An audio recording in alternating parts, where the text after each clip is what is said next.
The streets of Lagos sleep unevenly, from the distant hum of okadas on a Wallowo road to the barking of restless dogs. The city is alive but indifferent.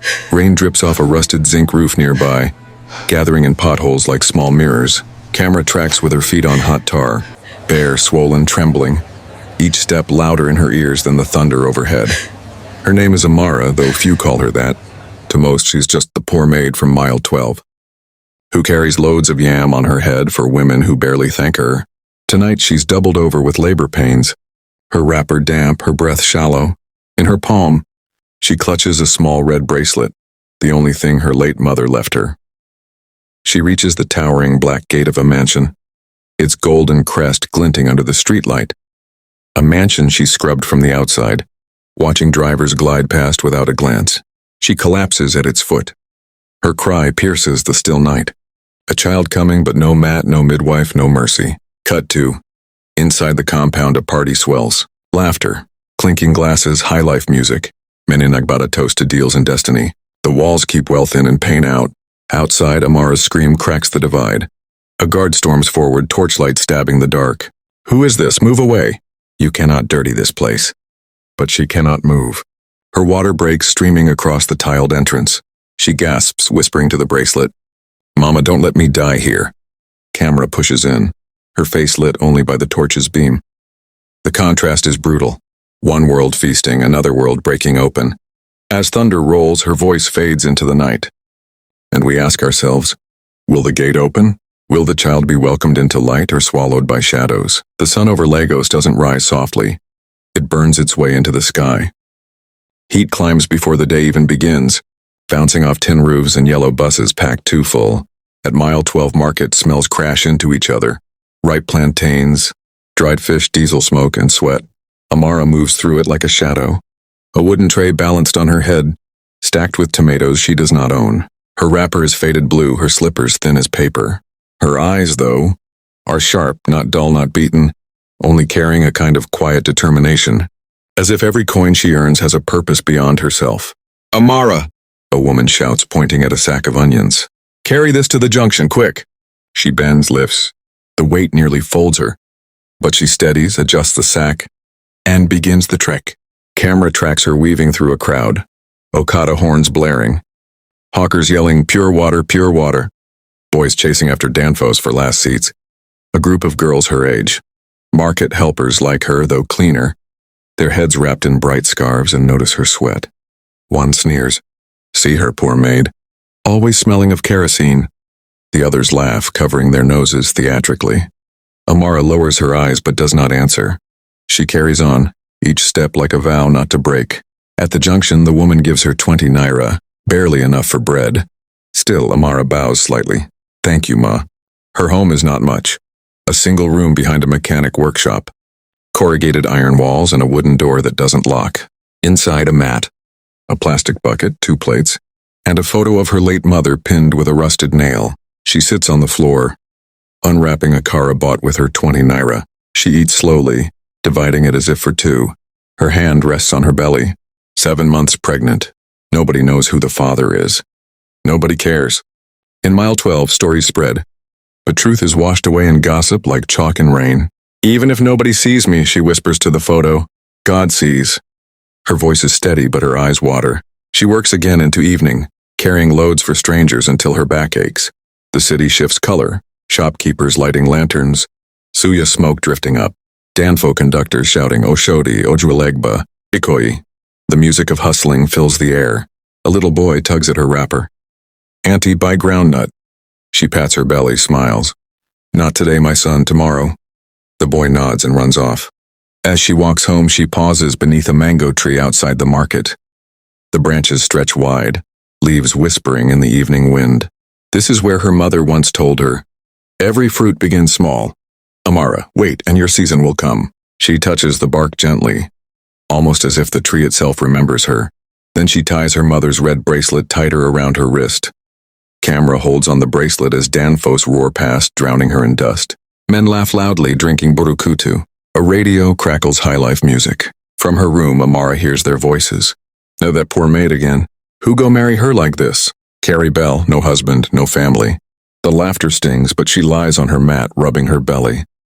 The child kicks and strong. She whispers, "My little one." They may laugh, but one day you will stand taller than all their words. Her eyes close and the night swallows her. The market wakes before the sun. Lanterns flicker like tired fireflies. Women spread pepper on mats, shouting prices before dawn fully breaks. Amara, already carrying a tray of okra, blends into the blur of early trade. She stops at Mama and Nkechi's stall. The older woman, her head tied in a loose scarf, watches Amara with pity. "My daughter," she says, "you work like 10 people. Don't you ever rest?" Amara smiles faintly. "Rest doesn't buy Gary, Mama." Mama Nkechi presses a small plantain into her hand. "Take, eat before you faint." Amara hesitates, then accepts. She whispers, "Thank you, Ma." It is the first gift she's received in weeks. Camera closes on her fingers, brushing the red bracelet as she pockets the plantain. A private vow echoing in her chest. Someday, I will repay kindness like this. Amara fights for space in the crowd at Oshodi. She squeezes into a danfo, her tray balanced, belly straining against her wrapper. The conductor shouts, "Enter with your change, oh! No time, no wahala." The bus jerks forward. A well-dressed woman beside her shifts uncomfortably. "Don't touch me with that load," the woman snaps. Amara lowers her head, whispers, "Sorry, Ma." But the tray wobbles and tomatoes spill onto the bus floor.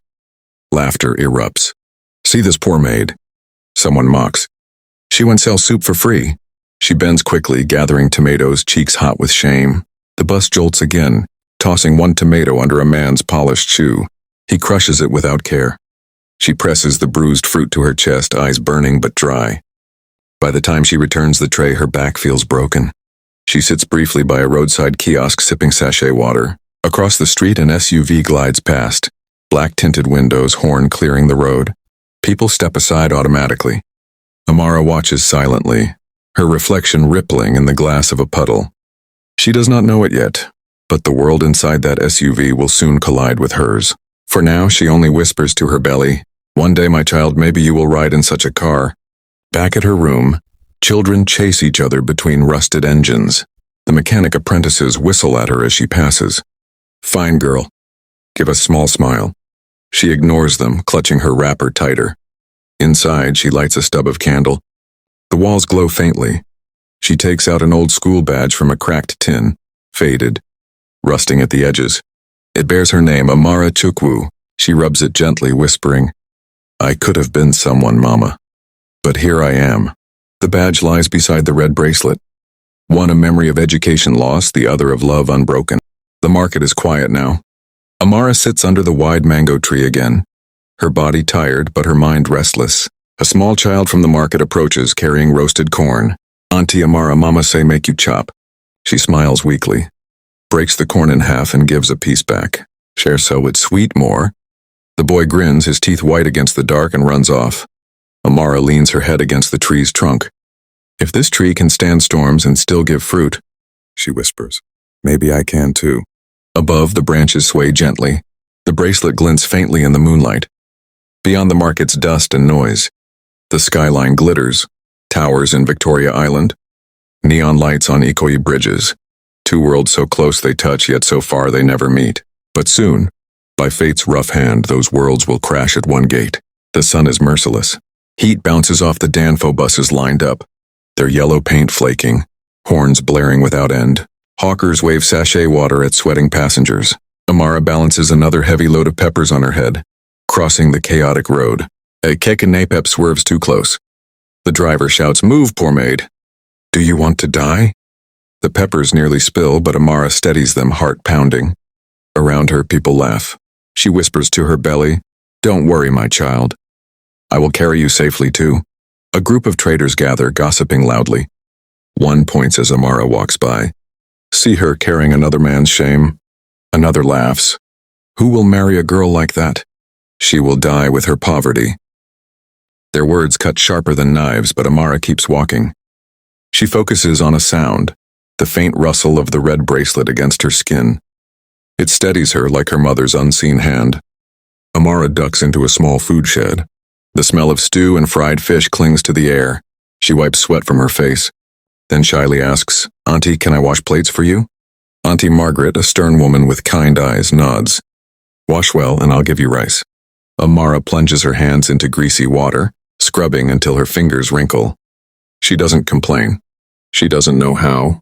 When she's done, Auntie Margaret slides her a plate of rice. More generous than expected.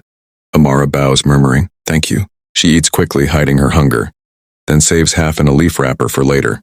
She walks home along the crowded bridge. Beneath, traffic crawls. Key corns mixing with street preachers shouting, "Repent now." Beggars stretch out hands, some blind, some with crutches. She feels the weight of her child inside her. A reminder she could easily be among them. Suddenly, a sleek convoy of black SUVs sweeps past, sirens clearing the road. The wind from their speed blows dust into her face. She coughs, eyes watering. Children nearby cheer. "Big man Don pass." Amara pauses, staring after the convoy until it vanishes. Her voice is quiet. "One day, my child, we will not only watch cars pass, we will ride." Candlelight flickers weakly. She sits cross-legged, mending her wrapper with thread pulled from old cloth.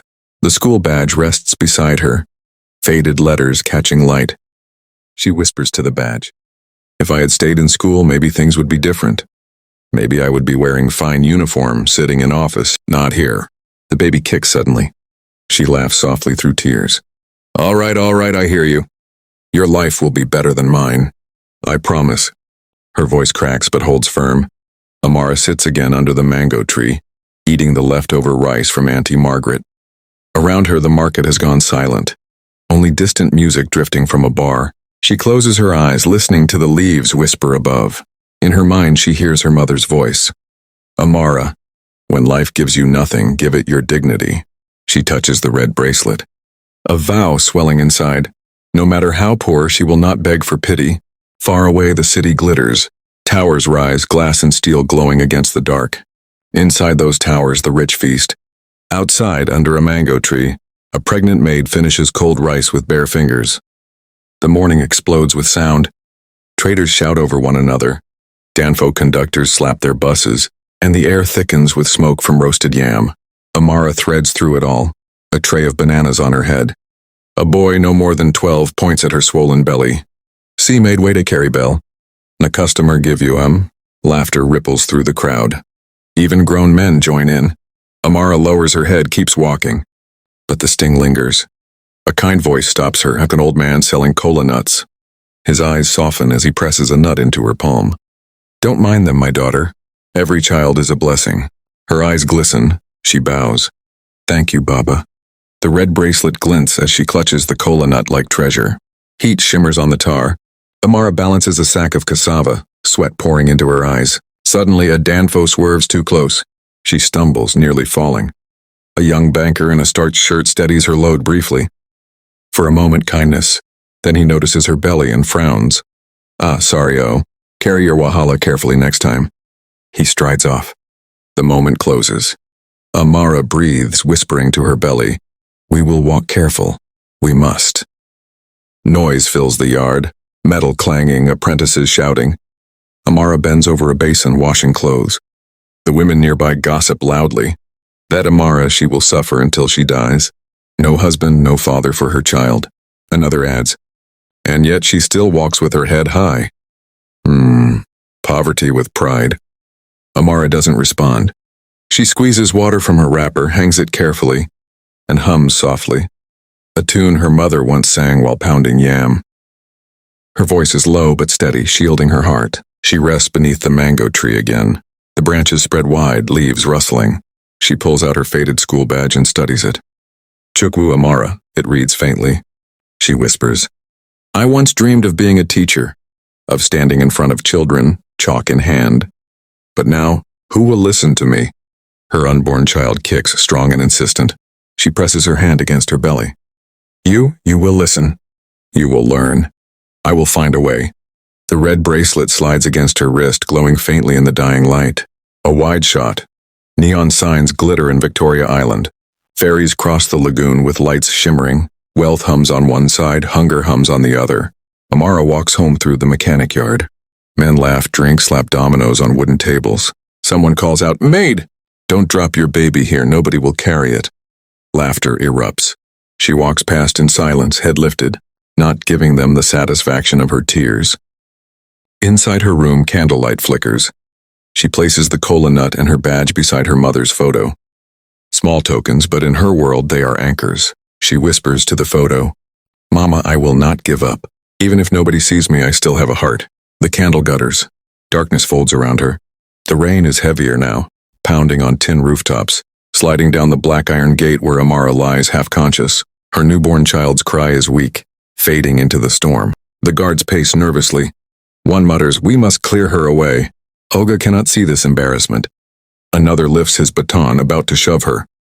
But headlights slice through the rain, sharp, white, unyielding. Camera tilts up. A convoy of black SUVs turns the corner. Engines humming like thunder made of steel. Their tinted windows glow faintly from inside.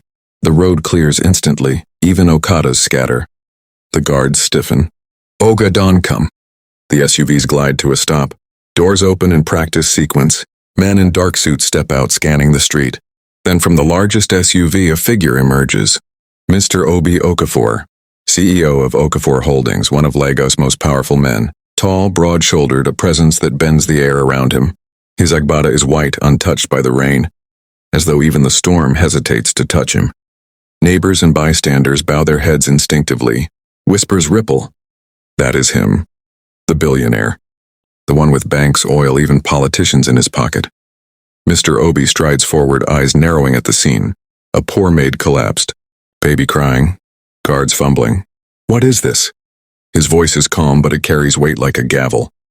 The senior guard stammers, "Sir, she is a market girl. She gave birth here, sir. We were about to clear." "Clear?" Obi cuts him off sharply. Rain drips from his jawline as he steps closer.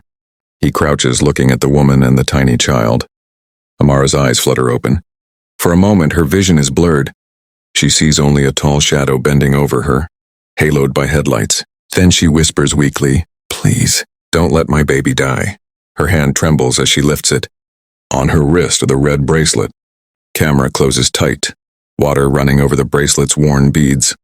Obi freezes. His face changes. What was annoyance becomes recognition, then something deeper and shock. He reaches out slowly, almost reverently, touching the bracelet with his fingers. His voice lowers to a whisper, words more to himself than anyone else. How do you have this?" The guards glance at each other, confused. By now, neighbors have gathered at a distance, murmuring, peering from under umbrellas and shop awnings. Word spreads like fire. The CEO himself has stopped for a maid. A market woman gasps. Look how he is touching her hand. What is going on? Children cling to their mothers, wide-eyed.